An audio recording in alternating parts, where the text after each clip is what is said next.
Bom dia, irmãos. Graça e paz do Senhor Jesus a todos. Que tal você se virar para umas pessoas que estão próximas a você e falar para o irmão: graça e paz, meu querido. Que bom estarmos juntos. Que bom estarmos juntos. Tem alguém próximo de você que você não conhece o nome? Tem alguém? Se não tiver, pergunta o nome dela. É muito importante isso. A gente, depois da pandemia, parece que acostumou ficar meio no nosso cantinho, né? É muito importante isso. Essa disposição da gente estar abençoando e conhecendo outros irmãos. Irmãos, eu tenho aqui alguns avisos. Primeiro deles, de que você já viu que a nossa moçada, os jovens, estão fazendo aí um café da manhã muito legal. Sensacional, hein? Parabéns pela excelente iniciativa e queremos te convidar a todos os domingos, eles estarão fazendo um café da manhã gostoso. Tem café, leite, pão de queijo, bolo, quibe. Não, quibe não, já entusiasmei. Mas um café completo para você desfrutar aqui, sentado na mesinha, junto com os irmãos, comendo, gostoso. Então, e além disso, eles estão vendendo um aromatizante para o seu carro ficar cheiroso. E para completar, hoje você pode levar sobremesa. Eles estão vendendo cocadas. Olha que coisa gostosa. Isso porque eles estavam vendendo esfirra, já acabou tudo. Então, muito legal, todos os pais que estão contribuindo, ajudando, independente do seu filho estar na idade ou não. Isso é muito importante, toda a igreja estar envolvendo. Excelente iniciativa, ajudando os nossos jovens. Presta atenção nesse aviso que eu vou dar. Essa próxima sexta-feira, às 21 horas, nós estaremos retornando à nossa vigília. Aê! Gostei de ver a reação. Sexta-feira, aê, vamos aplaudir, é isso aí. É isso aí. Eu não quero nem saber o frio que vai estar por fora, porque o fogo que vai estar aqui dentro é grande.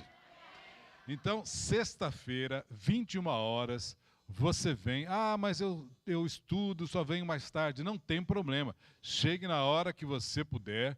Não sabemos o horário que vamos sair, o pessoal dá carona um para o outro, mas nós estaremos aqui sexta-feira, 21 horas, crendo na ação do nosso Deus, crendo num espaço tremendo de manifestação do Senhor, e teremos também um tempo de comunhão. Então você traz também aqui um prato salgado ou um prato doce, tá? Para a gente ter um momento de comunhão. Sempre a gente gosta de comer alguma coisa, né? Então você pode trazer lá um bolinho, pode trazer uma torta, uma rabada, feijoada, o que você quiser trazer, né? Para mais tarde a gente comer juntos, será um tempo muito bom. E nós queremos fazer aqui uma convocação, presta atenção, todos vocês, você em casa também, todos que são discipuladores, líderes de ministério, diáconos, pastores, todos que estão em alguma liderança, nós teremos uma reunião no próximo sábado, às 19 horas aqui. É muito importante você priorizar esse tempo. Eu sei que alguns tinham umas atividades agendadas, quem puder remanejar, é uma reunião prioritária. Queremos a todos aqui próximo sábado, às 19 horas. Tá? Bem, e pelo jeito esse som aqui não vai sair não, né? Fica tranquilo. Que está uma microfonia forte aqui. Bem, nos últimos domingos nós estamos falando sobre a série A Cura de Deus para a Alma. A Cura de Deus para a Alma. E o domingo passado estivemos falando sobre o tema Grande é a tua fidelidade.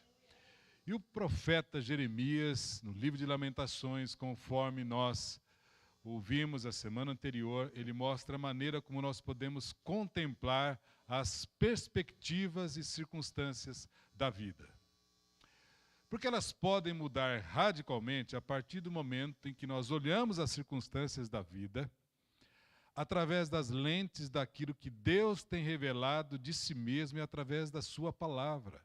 O Vidinho colocou bem aqui, dias de aflição, e a gente tem a perspectiva de olhar de acordo somente com a circunstância, de acordo com aquela situação pontual, ou olharmos tudo isso através das lentes de Deus, através da visão do caráter de Deus e de tudo aquilo que Ele tem para nós. E quando nós olhamos as circunstâncias, a gente não é levado a fugir das circunstâncias, como se a gente fizesse que nem o avestruz, né? O avestruz, quando vem um perigo, ele cava um buraco e coloca a cabeça lá dentro, achando que com isso está livre do seu predador. Na realidade, é o livre daquele perigo.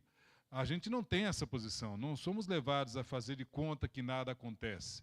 Nós somos levados a olhar a circunstância, não de acordo com os nossos sentimentos, não de acordo com a nossa perspectiva, mas de acordo com o caráter de Deus. Do Deus que é bom, do Deus que é bom em todo tempo, e do Deus que não nos coloca em fria, mas tem um projeto para nós. Por isso Jeremias falava, quero trazer à memória aquilo que pode me dar esperança. É uma ação intencional. Eu quero trazer à memória aquilo que pode me dar esperança. Que tal repetirmos juntos? Eu quero trazer à memória aquilo que pode me dar esperança. Aleluia.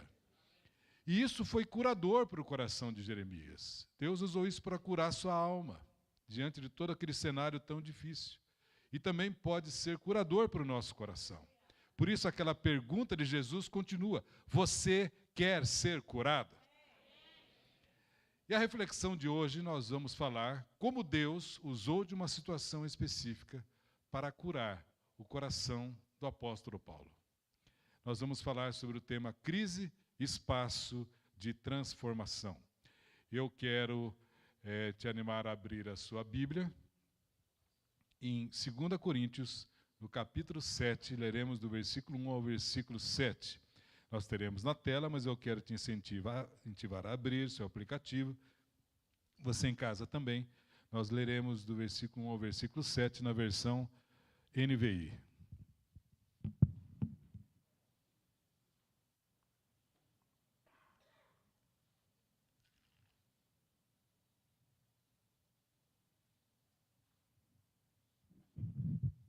Vamos ficar em pé para a leitura do texto.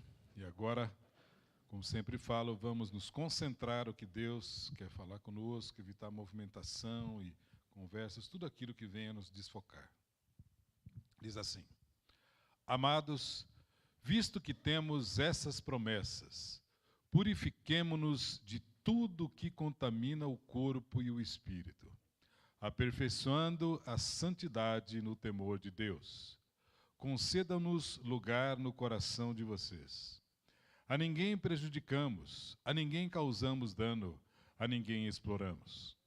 Não digo isso para condená-los, já que lhes disse que vocês estão em nosso coração para juntos morrermos ou vivermos. Tenho grande confiança em vocês e de vocês tenho muito orgulho. Sinto-me bastante encorajado, minha alegria transborda em todas as tribulações. Pois quando chegamos à Macedônia, não tivemos nenhum descanso, mas fomos atribulados de toda forma.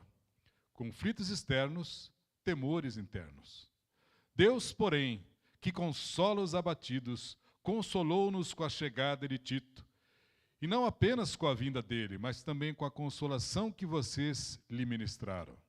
Ele nos falou da saudade e da tristeza e da preocupação de vocês por mim, de modo que a minha alegria se tornou ainda maior. Vamos orar? Senhor, nós estamos reunidos no Teu nome para prestar o culto a Ti, Senhor. Só através do Espírito Santo nós conseguimos Te adorar. E agora nós queremos, ao abrir a Tua palavra, discernir aquilo que o Senhor já está fazendo em nosso meio. O que o Senhor quer ministrar para o nosso coração em particular e também para a igreja. Que a Tua palavra, que é viva e eficaz, seja aquela que habite em nosso coração. Conhecemos o Teu caráter e continuamos caminhando em fé, através da palavra que já nos foi liberada. Que sejamos ministrados pela Tua graça mais uma vez nesta manhã. Em nome de Jesus. Amém. Pode se assentar?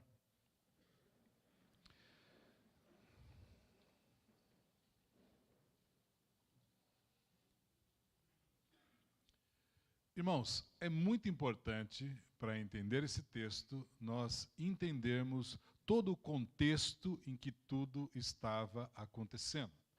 Aliás, na Bíblia é muito importante entender o contexto para a gente não tirar o texto, né, e virar um pretexto.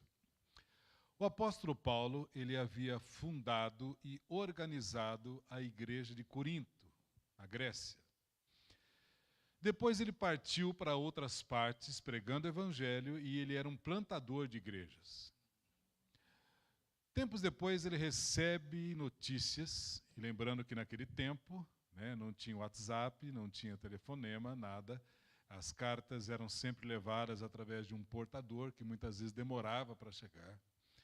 Ele foi informado que as coisas em Corinto andavam mal. Os cristãos não estavam vivendo um estilo de vida, buscando santidade, honrando ao Senhor. E aí ele escreve uma carta para a igreja de Corinto com várias instruções. Essa carta que ele escreveu é citada no livro de 1 Coríntios. Mas essa carta, essa primeira que ele escreveu, nós não sabemos o que aconteceu. Ela, de alguma maneira, na soberania de Deus, ele não permitiu que essa carta chegasse aos nossos dias, e essa primeira carta aos Coríntios desapareceu. E o que nós temos hoje, o que a gente chama da primeira carta aos Coríntios, na realidade é a segunda que Paulo escreveu. Tá? Então, a primeira carta ele escreveu com uma série de instruções e orientações à igreja. E não resultou, a situação piorou e eles continuaram com vários problemas. Então, Paulo escreveu, aí sim, a primeira carta aos Coríntios, que na realidade é a segunda. Ele escreveu com essas orientações e a situação também não resolveu. Então, Paulo, numa tentativa de solucionar esses problemas, vai pessoalmente, faz uma visita à igreja de Corinto. E lá ele traz mais exortações, mais orientações como eles deveriam agir. E o que aconteceu? As coisas pioraram. Aí o caldo entornou porque ele começou a sofrer uma forte oposição e hostilidade de líderes que eram contrários ao seu ministério, que não reconheciam o seu apostolado, que diziam assim: ele não é de Jerusalém, onde os outros apóstolos são. Ele não esteve com Jesus pessoalmente como os outros apóstolos estiveram. É um apóstolo meia boca, genérico. E aí o que aconteceu? Ele foi hostilizado e maltratado, e isso foi traumático para o seu coração. Depois do fracasso da sua terceira visita, ele envia, através do seu companheiro Tito, ele como portador, uma terceira carta à igreja de Corinto. E nessa carta, ele é mais pesado ainda nas exortações. É aquela que arranca o couro e joga o álcool. Aquela sim, forte. Essa é a terceira carta. E o que aconteceu com essa carta? Também não sabemos. Não há mais notícias dessa carta. O que nós lemos hoje é a quarta carta que Paulo escreveu para a igreja de Corinto. Então, lembrando, ele escreveu 4 cartas. A segunda e a quarta carta hoje são conhecidas para nós como os livros inspirados divinamente, que são 1ª e 2º Coríntios. Então, nessa quarta carta, ele tem já um retorno do que aconteceu. 1ª e 2ª Coríntios fazem parte do chamado cânon bíblico, que são esses livros inspirados. E com isso eu quero te animar a você acessar na nossa plataforma de ensino CCG+, em que tem um excelente curso do nosso mestre William sobre introdução à bibliologia. Se você quer entender tudo isso, veja o curso que o William ministra com muita propriedade. Eu sei que alguns estão pensando assim: depois da reunião eu vou perguntar para ele. Vai nada, vai lá no CCG+, para você assistir a aula. É muito mais importante você ouvir todo o contexto. Paulo, depois que enviou aquela carta pesada, estava agora ansiando pela resposta dos coríntios. Não somente ansiando, mas ele estava aflito para saber as notícias. E para completar, a sua estada em Macedônia, que era onde ele estava, foi tumultuada. Ele não teve nenhum alívio. Muito pelo contrário, ele fala que teve lutas por fora e temores por dentro. Então, quando a gente entra nesse texto, a gente temos que entender esse contexto que ele está falando, esse contexto e os eventos que sucederam. O que Paulo temia? Paulo temia ter perdido a fidelidade da igreja de Corinto pela combinação desta carta severa, que ele até reconhece depois que pesou bastante a mão, junto com essa oposição dos líderes contrários ao seu ministério. Ou seja, havia uma ferida aberta. Havia uma situação de crise. E isso começava a perturbar o seu ministério. A ponto de, veja aí na tela, 2 Coríntios 2, 13 e 14. Olha o que aconteceu. Diz Paulo: quando cheguei a Troade para pregar o evangelho de Cristo, e vi que o Senhor me havia aberto uma porta, ainda assim não tive sossego em meu espírito, porque não encontrei ali o meu irmão Tito. Por isso despedi-me deles e fui para a Macedônia. É a passagem anterior à que nós lemos inicialmente. Ou seja, presta atenção, o apóstolo Paulo vai até Troade com o propósito de pregar o evangelho de Cristo. Mas seu coração estava atribulado. Ele estava com a cabeça em Corinto. Como a igreja vai reagir a toda esta situação? E diz a Bíblia que ele não teve sossego no seu espírito, porque ele não encontrou o seu companheiro Tito, que seria o portador das notícias frescas lá da igreja. Olha o que o texto diz, que ele não aproveita uma porta aberta pelo Senhor. Que coisa incrível, hein? O apóstolo Paulo tendo uma porta aberta pelo Senhor, mas ele estava tão atribulado no seu espírito que ele vaza e vai para a Macedônia. Sabe o que isso mostra? Que Paulo era um homem como eu e como você. Paulo, ele tinha também os seus sentimentos, ele tinha as suas ansiedades, ele amava a igreja e por isso tinha temor que a obra de Deus em Corinto sofresse. Porque ele era o pastor da igreja, ele pensava no reino, ele tinha essa preocupação e isso afetava o seu coração. Paulo passava por um momento de crise. Veja o versículo 5 na Bíblia Mensagem, na tradução da Bíblia Mensagem. Diz assim: quando chegamos à província da Macedônia, não tivemos sossego. Os conflitos na igreja e os temores no coração não nos deixaram ansiosos. Não conseguimos relaxar, porque não sabíamos o desfecho da situação. Nisso a gente vê que nenhum de nós está imune a passar por circunstâncias difíceis. Nenhum de nós está imune a passar por adversidades, sejam elas pessoais, familiares e até na igreja. E toda essa situação de crise, espaço de transformação, pode ser um instrumento importante de Deus para nos ensinar tremendas lições na vida. Porque o propósito de Deus para você e para mim é sempre nos levar à maturidade. Deus quer nos levar à maturidade.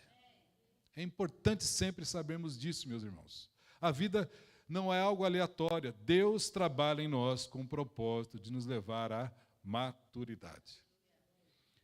E o que Paulo aprendeu com isso? E o que Paulo aprendeu com toda essa situação? E mais ainda, o que isso tem a ver comigo? Hoje aqui em Guarulhos, século 21. E nós temos lições muito importantes. A primeira delas é que Deus conforta os abatidos. O versículo 6, ele diz assim: porém Deus, que consola os abatidos, nos consolou. Esse é o nosso Deus. O Deus que se importa conosco, o Deus que consola os abatidos. Conforme falamos a semana passada aqui, Deus não nos leva a lugares ideais, mas a lugares reais. Porque este conceito de realidade tem que permear os nossos corações, tem que permear os nossos relacionamentos, tem que permear as nossas expectativas da vida e das pessoas, pois isso purifica os nossos corações e as nossas motivações. Nisso a gente aprende a confiar na graça transformadora de Deus. Porque essa é a especialidade de Deus, o Deus que consola os abatidos. Eu não sei como você chegou aqui nesta manhã, mas se você chegou triste, se você chegou abatido por algum momento, saiba que a ação de Deus na sua vida é de consolo e encorajamento. Porque esta é a ação do Espírito Santo, é o Consolador, o Paráclito, que se coloca ao lado, o encorajador. E é isso que o Espírito Santo faz em cada um de nós. Então, abra o seu coração para uma consolação completa e restauradora nesta manhã. Porque Deus não nos livra das crises. Deus está conosco no meio das crises. O Deus que não nos desampara, o Deus que está conosco sempre e quer nos levar à maturidade.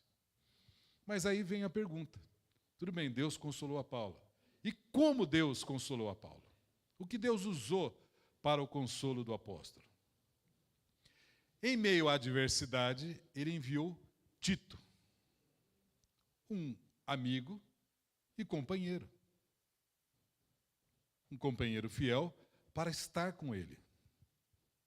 Presta atenção no que eu vou te falar. Na hora da adversidade, valorize as amizades. Pessoas que Deus coloca em nosso lado, que nos ajuda, já que a alegria compartilhada é alegria em dobro, e a tristeza compartilhada é tristeza pela metade. Mas Edmilson, Paulo era um homem de Deus, era um homem maduro. Como é que ele estava em crise? Deus podia ter usado de uma situação para trazer assim um choque espiritual na vida de Paulo, uma alegria inundante na vida dele, uma paz transbordante, como Deus já faz tantas vezes em nossa vida assim, não é verdade? Quantas vezes você está orando e Deus traz um transbordar no nosso coração? E isso podia ter acontecido no caso de Paulo. Deus fazia alguma coisa e Paulo assim. Mas Deus não fez isso. O que Deus fez? Deus enviou a Tito como um agente de consolação e graça de Deus. Quantas vezes Deus usa os Titos em nossa vida? Gente de carne e osso e gordura, como eu e você. Gente usada também pela graça de Deus. Deus toma a iniciativa de enviar uma pessoa que naquele momento foi o instrumento de Deus para consolar a Paulo. Eu vou além. Quantos Titos Deus tem enviado à sua vida e talvez você não esteja nem percebendo? Você fica tão envolto no seu problema, na sua tristeza, na sua angústia, que os Titos estão ali, sendo agentes de Deus, e você não percebe. Porque Deus já tomou a iniciativa de te consolar e te animar. Por isso que nós começamos hoje orando para discernirmos aquilo que Deus já está fazendo em nosso meio. Irmãos que te enviam mensagens de alento, que se aproximam e não sabe nada que está acontecendo com você e fala: força, meu irmão, eu estou contigo, Deus está conosco. Gente que não sabe o que está se passando e você recebe mensagens assim: olha, Deus falou para que eu orasse por você em tal área. E você fica surpreso. Recebi gente em casa esta semana e falando assim: olha, eu quero dar umas ideias para a igreja. Eu não vim aqui para criticar, eu vim aqui para dar umas ideias e dizer que eu estou junto aqui para executar isso aí. Que coisa tremenda, são os Titos que Deus levanta. Gente que passa em nossa casa e diz assim: eu vim aqui trazer um abraço e um pudim. Eu recebi um abraço e conserva de abobrinha esta semana. Que consolo que Deus usa através dos Titos da vida. E esses dias eu tenho recebido muitos Titos na minha vida. Homens e mulheres de Deus, fonte de consolo, coisas simples. Eu pergunto: você consegue ver Deus agindo no seu cotidiano, através dessas situações, são os improváveis de Deus. Os improváveis de Deus. E aqui eu quero te dizer que um espaço que tem sido assim, algo tremendo na minha vida, tem sido as reuniões de oração de sexta-feira. A gente sai assim, né, com o olho até regalado. Que coisa tremenda que Deus tem feito, usado irmãos, com palavras para a nossa vida, palavras proféticas, encorajamento, uma maneira de dizer, Deus, meu filho, eu estou contigo. Usa os títulos da vida. Títulos que nós vemos e títulos que nós não vemos. Semana passada, foi Dia dos Pais, eu estava num momento assim, difícil, e eu fiquei pensando no meu pai. Dia dos Pais, eu não sou assim muito de ficar publicando sobre o meu pai, mas ele está sempre presente nas lições dele. Vários aqui conheceram meu pai, o vídeo.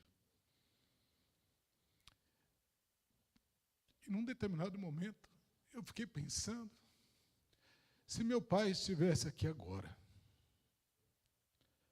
que palavra ele me traria de orientação? E rapidamente eu lembrei de que ele falaria para mim o que ele falou através da sua expressão de testemunho em toda a sua vida. E ainda quando ele acabou sendo acometido de uma AVC, que comprometeu a sua fala, e poucas palavras ele ainda conseguia falar, mas uma frase que ele falava, com certeza ecoou nos meus ouvidos, Deus é melhor. Meu filho, você está passando por lutas, por dificuldade, mas Deus é melhor. Deus é melhor. São os títulos de Deus que continuam ecoando no nosso coração. Nessa hora o que importa são esses títulos de Deus. Não importa a gente que leva atrás e fofoca e maledicência. Nessa hora o que importa são os títulos da vida que Deus levanta. Homens e mulheres de Deus que derramam o azeite de Deus na nossa cabeça.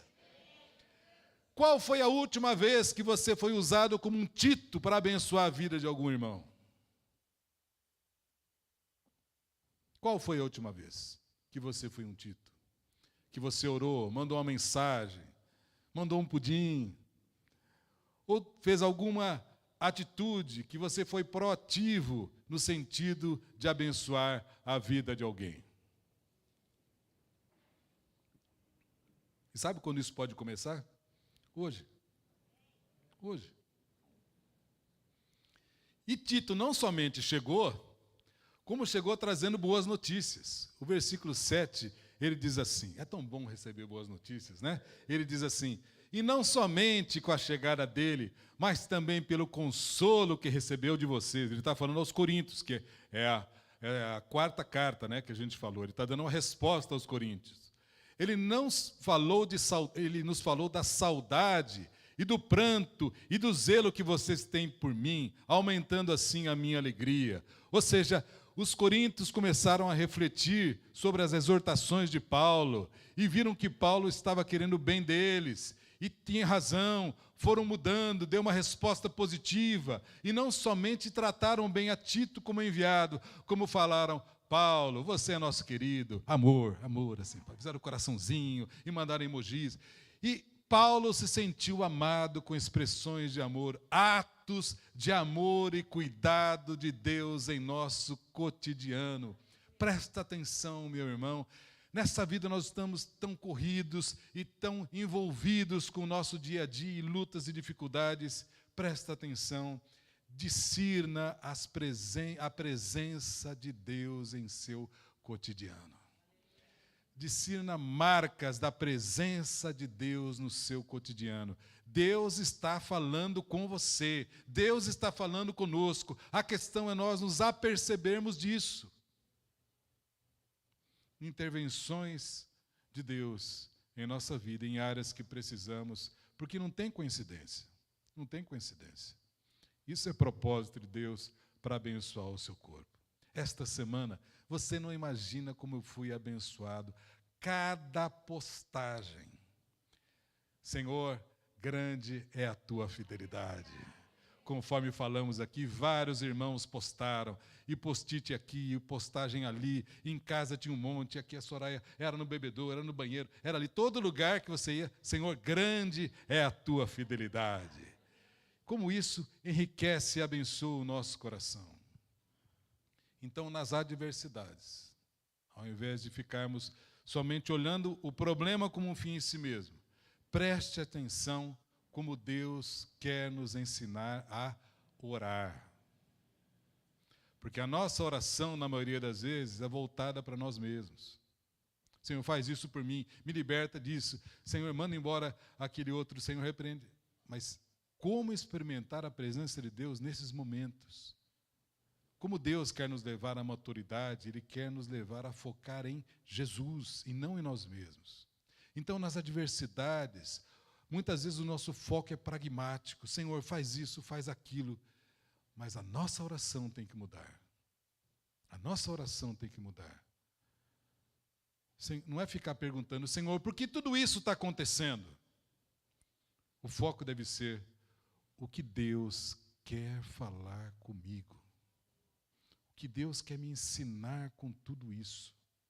O que Deus quer trabalhar no meu interior para me levar à maturidade.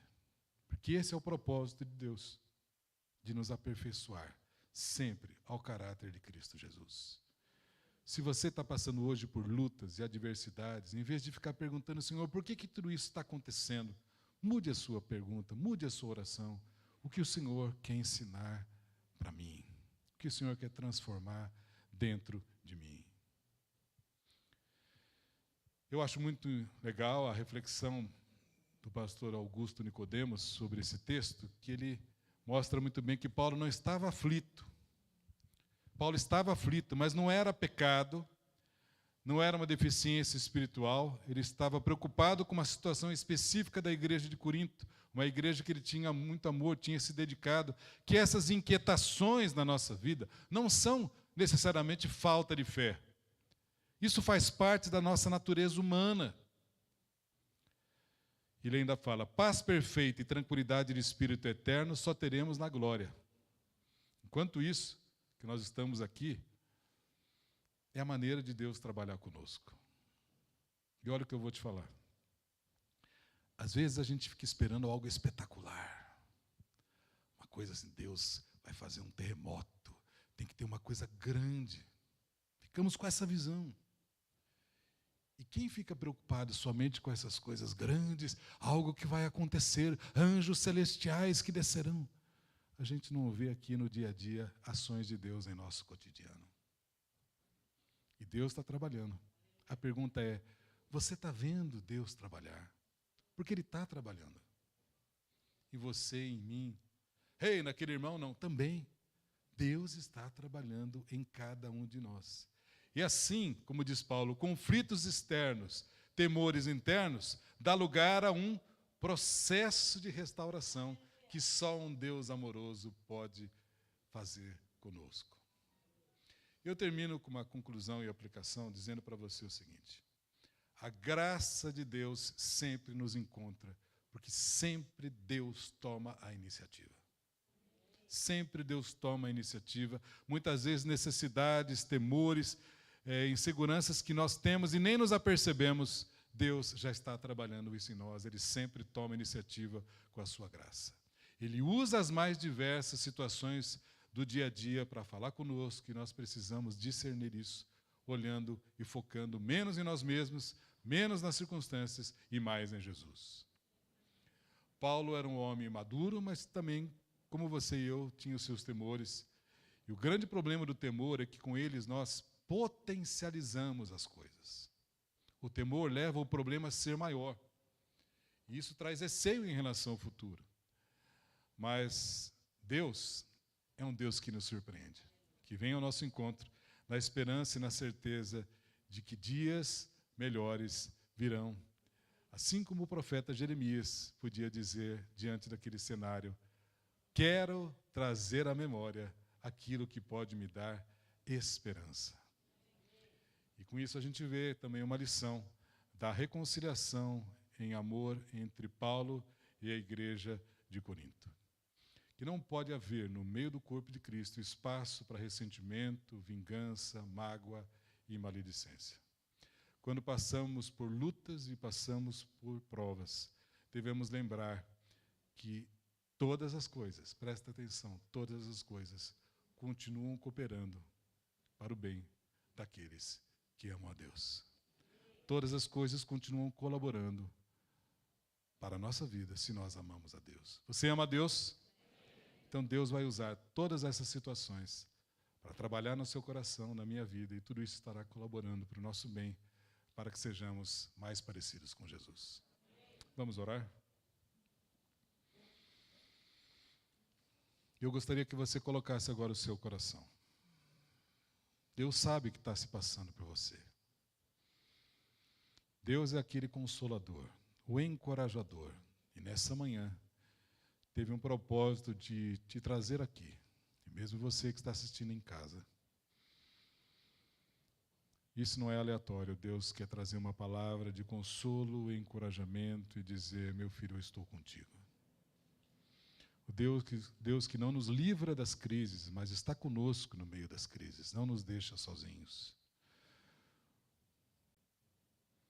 E temos que aprender a ver a presença e a ação de Deus em situações do nosso cotidiano. Quando fazemos isso, liberamos o nosso coração para esse processo de restauração de Deus. Coloque isso diante do Senhor. Fala isso para Ele.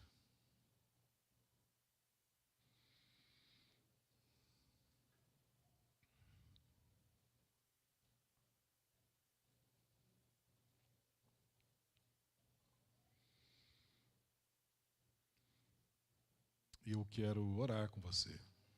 É sentado mesmo onde você está. Se você tem passado por esses momentos, se identificou com aquilo que foi falado aqui, e quer que oremos juntos, levanta a sua mão para a gente orar junto. Levanta a sua mão. Eu me incluo nessa. Senhor, Tu nos sondas e nos conheces como ninguém. Nem nós nos conhecemos como o Senhor nos conhece. Sabe das nossas lutas, dos nossos conflitos, das nossas ansiedades. Mas revela o Teu amor e graça nos momentos mais difíceis.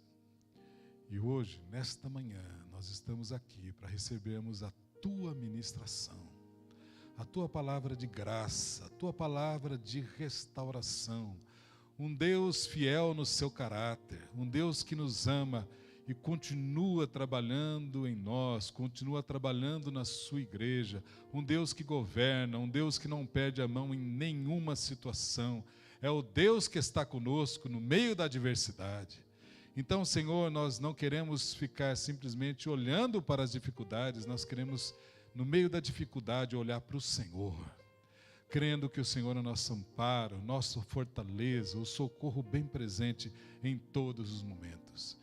Por isso, vem com a Tua palavra renovada aos nossos corações, palavra de cura, cura para a alma, assim como o Senhor curou o coração de Jeremias, assim como o Senhor curou o coração de Paulo. Cura o nosso coração nesta manhã, cura a nossa alma, porque queremos ser sãos, queremos agir como filhos amados, sãos e saudáveis diante de Ti, Senhor. Faz uma obra na Tua igreja, é o que nós te pedimos, para a glória do Teu nome.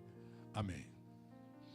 Muito obrigado a você que esteve conosco, nos acompanhando em casa. Que Deus abençoe, uma boa semana para você. E nós que aqui estamos, eu vou pedir a sua atenção agora, porque nós teremos um comunicado dos pastores